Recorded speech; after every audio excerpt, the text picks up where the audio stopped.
Hey strangers, thought I'd do my 5 beers of 2022 video, and one of them, spoiler, is already brewed.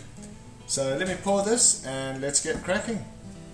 Well, where to start? I suppose first by saying cheers and welcome back to the channel. I know I haven't put videos up for a while, I say that every time. I am actually halfway through doing a video now, which is one of the beers that I will be mentioning today, and that is my lager.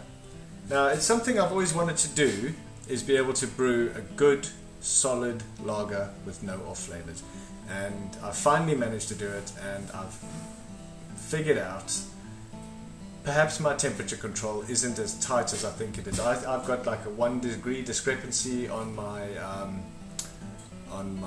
Inkbird, but I'm tempted to say it's not as accurate as that.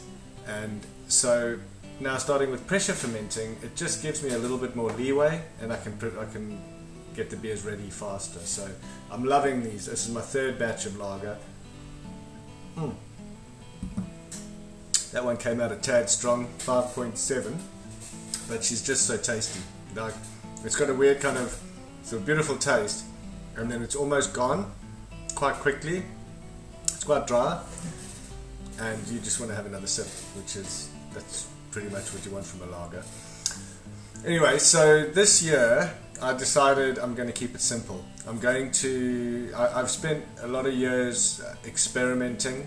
And when you're making whole 40-pound batches or even double batches, you don't really want to be spending time doing experiments with the full batch. So if I'm going to do that, I'll probably do a half batch. I'll use the Brew Monk, but I'll do a half batch. So I'll get like 12 liters into the fermenter, something like that. Anyway. So the lager is the first one, and this is just a lager with 3470 and SARS hops. I have made it also once with Cascade, which I liked, but I think I like the noble hops in a lager. The second batch I made at the weekend. I've got a bit of video on that, which will be coming up, and that is the neck oil. Again, it's in the pressure fermenter. I'm using the pressure fermenter for everything, and I'm fermenting everything around about 5 degrees warmer than the perfect, the middle of the temperature range. So that should be ready by next weekend.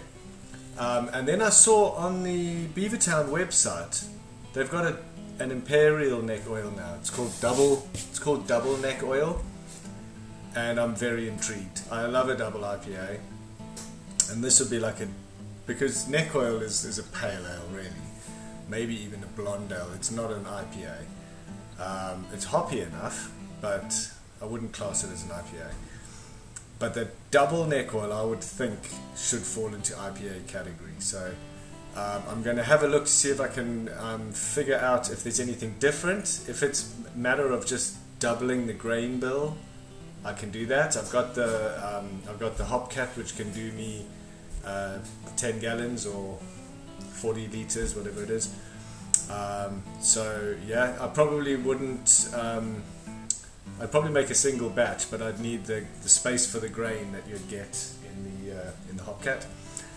And then an Imperial Stout. I haven't done an Imperial Stout for a couple of years, and there is nothing better than like a well-aged, really good Imperial Stout that you can just take a bottle every now and again. So it's something I would bottle, and again, I wouldn't make a massive batch. And I've just bought some swing top bottles. You can get them on Amazon.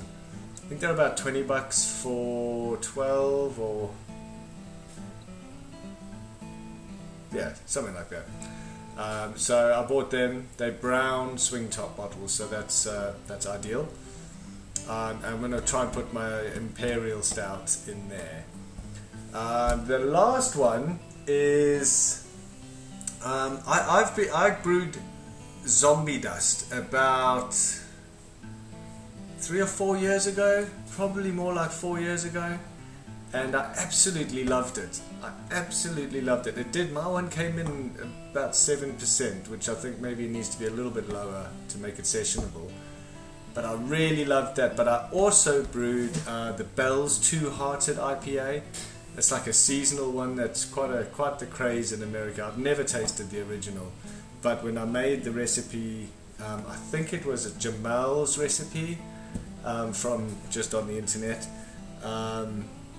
It was epic. It was really, really nice. And so I'm going to save that for last, because in between that, obviously those are the 5 key brews that I want to get, because I also want to do a New England IPA, and I'll be doing, you know, just bitters and pale ales and stuff in between.